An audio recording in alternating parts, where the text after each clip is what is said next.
Waalaikumsalam warahmatullahi wabarakatuh. Innal hamdalillah nahmaduhu wa nasta'inuhu wa nastaghfiruh wa na'udzu billahi min shururi anfusina wa min sayyiati a'malina may yahdihillahu fala mudilla lahu wa may yudlil fala hadiya lahu. Rabbi shrah li sadri wa yassir li amri wahlul 'uqdatam min lisani yafqahu qawli. Allahumma aghnina bil ilmi wa zayyina bil hilmi wa akrimna bit taqwa wa jammilna bil afiyah. Allahumma arinal haqqa haqqa warzuqna ittiba'ah wa arinal batila batila warzuqna ijtinabah. Allahumma ahsin aqibatana fil umuri kulliha wa ajirna min khizyi dunya wa adabil akhirah. Amma ba'du. Alhamdulillah, marilah sama-sama kita selalu tingkatkan rasa syukur kita kepada Allah Subhanahu wa taala yang telah memberikan kepada kita semuanya limpahan rahmatnya, karunia-Nya, taufik hidayah dan inayah kepada kita semuanya, hingga dengan nikmat yang Allah berikan pada kesempatan malam hari ini, malam yang penuh berkah ya, malam Sayyidul Ayyam, kita semua dapat berkumpul di Majlis Nisa Al-Insyirah dalam rangka sama-sama bertolak ini. Mudah-mudahan setiap langkah kaki kita dari rumah menuju tempat ini dicatat Allah Subhanahu wa taala sebagai amal shalih. Amin. Juga menjadi wasilah bagi kita semuanya agar kita diangkat derajat oleh Allah Subhanahu wa taala, menjadi wasilah diampuninya dosa-dosa kita, menjadi wasilah kelak kita diwafatkan Allah dalam keadaan husnul khatimah. Salawat dan salam semoga terlimpah curah kepada junjungan kita Baginda Nabi Muhammad SAW, kepada keluarganya, kepada para sahabatnya, dan juga kepada seluruh pengikutnya yang selalu istiqomah berada di jalan Allah. Yang sama-sama kita hormati yaitu Bapak Safi dan Ibu Sri serta keluarga, yang sama-sama kita hormati yaitu Ibu Nur Aini selaku pimpinan Majelis Taklim, dan juga yang saya sayangi, saya cintai seluruh jamaah yang hadir pada malam hari ini. Ya, gimana kabarnya ibu-ibu semuanya? Alhamdulillah. Coba pakai gerakan. Alhamdulillah luar biasa. Allah. Tetap semangat. Allahu Akbar. Coba gimana Bu? Alhamdulillah luar biasa. Tetap semangat. Allahu Akbar. Sudah makan malam? Sudah. Pastikan sebelum maghrib itu sudah makan. Rasulullah SAW mencontohkan kita makannya sebelum ya. Jadi tidak ada istilah makan malam ya sebetulnya kalau di dalam yang Rasul contohkan itu ya. Dan apa Rasul tuh pengen kita sehat ya biar. Apalagi sekarang kita lagi belajar. Jadi kalau sudah makan sebelumnya, insya Allah ya semoga makannya menjadi energi untuk melaksanakan ibadah. Ya, baik ibu-ibu yang dirahmati serta dimuliakan Allah Subhanahu Wa Taala. Sebelum kita memulai kajian pada malam hari ini, ya kita belajar ilmu pada hari ini. Mari sama-sama kita luruskan dulu niatnya, agar ilmu yang kita dapatkan mudah kita pahami, juga mudah kita amalkan, dan mudah kembali untuk kita menyampaikannya. Ya. Nah, kita minta kepada Allah agar Allah bukakan hati kita, lembutkan hati kita, dan Allah bukakan akal pikiran kita, mudah menerima ilmu dan menjadikan kita ke dalam orang-orang yang faqih fiddin ya, faqih dalam urusan agama. Baik, ikuti bacaan saya ya Bu ya. Kita awali dengan surah Al-Fatihah lagi. A'udzu billahi minasy syaithanir rajim. Bismillahirrahmanirrahim. Alhamdulillahi rabbil alamin. Ar-Rahmanir-Rahim. Maliki yaumiddin. Iyyaka na'budu wa iyyaka nasta'in. Ihdinas siratal mustaqim. Siratal ladzina an'amta 'alaihim ghairil maghdubi 'alaihim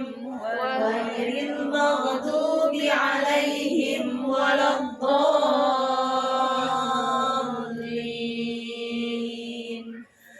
Rabbi ighfir li wa liwalidayya wa lil mu'minina amin.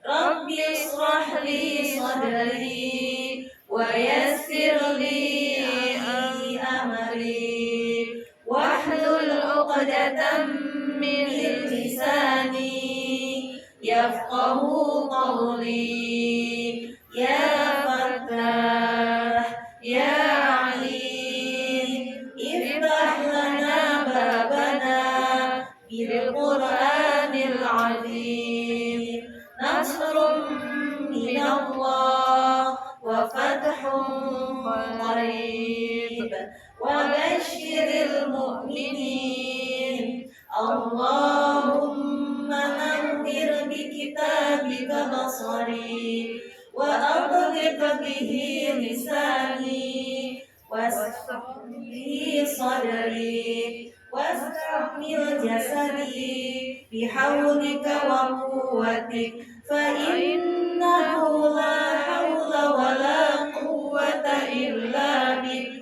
wa innahu la hawla wa la quwwata illa billahil aliyyil azim. Amin. Telah sama-sama kita panjatkan doa, semoga Allah memudahkan belajar kita pada malam hari ini. Baik, Ibu rahimakumullah, hari ini kita insya Allah akan sama-sama belajar fikih. Kita lanjutkan pembahasan fikih yang bulan lalu ya, yaitu kita masih membahas tentang masalah toharoh ya. Ya, coba diulas dulu sedikit. Apa toharoh itu, Bu? Taharoh artinya apa? Bersuci. Nah, belajar fikihnya 11 kali, jadi harus dikelas sedikit ya. Ya, baik, supaya Ibu tidak lupa, mereview aja ya Bu ya.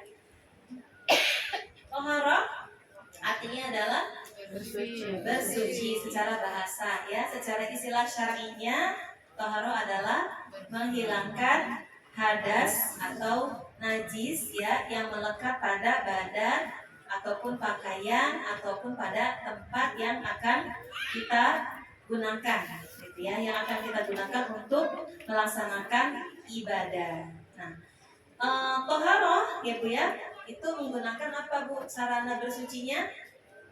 Nah, ini insya Allah pada malam hari ini yang akan kita bahas. Yang kemarin kita sudah membahas tentang makna hadas dan najis ya Bu ya. Nah, jadi hadas ataupun najis adalah keduanya kotoran, yaitu bermakna adalah sebagai sebuah kotoran, cuman sumbernya berbeda. Ya, kalau hadas ya itu datangnya berarti dari manusia, ya kan? Datangnya dari kita. Contoh sesuatu yang keluar dari kubur dan dubur. Ya, Bu ya. Sesuatu kubur apa Bu? Yang keluar dari kubur bagian depan. Seperti halnya air kencing, ya Bu ya, seperti itu kemarin ada mani, ada madhi, ada wadi ya, sudah dijelaskan perbedaannya. Kemudian kalau najis itu sumbernya bermacam-macam ya. Ada yang berasal dari manusia, najis itu ya, seperti urin, tinja gitu ya. Kemudian ada yang berasal dari hewan, kategori najis itu ya. Itu seperti kotoran hewan dan juga hewannya itu sendiri. Hewan apa Bu yang terkategori najis? Seperti ya kalbun ya.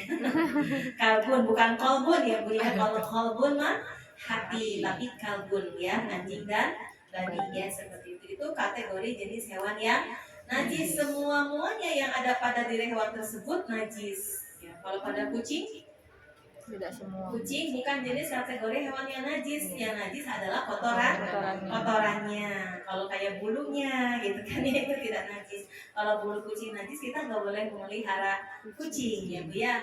Nah, selain dari dua hewan yang tadi, yang najis itu adalah kotorannya. Kemudian najis itu juga ada yang bersumber dari manusia dan hewan. Contohnya apa? Darah ya.